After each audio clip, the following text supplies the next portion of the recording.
का कैला यार अंग्रेजी में पढ़ी के, का कैला यार अंग्रेजी में पढ़ी के। सास नहीं मन के ससुर नहीं मन के, सास नहीं मन के ससुर नहीं मन के।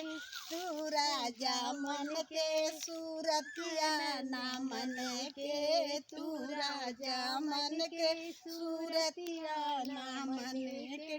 का कैला यार अंग्रेजी में पढ़ी के, का कैला यार अंग्रेजी में पढ़ी के। जेठ नहीं मन के जेठान नहीं मन के, जेठ नहीं मन के जेठान नहीं मन के। तू राजा मन के सूरतिया ना मन के, तू राजा मन के सूरतिया ना मन के। का कैला यार अंग्रेजी में पढ़ी के, का कैला यार अंग्रेजी में पढ़ी के।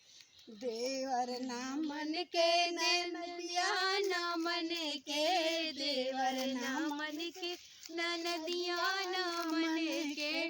तू राजा मन के सेरतिया ना मन के, तू राजा मन के सूरतिया ना मन के। का कैला यार अंग्रेजी में पढ़ी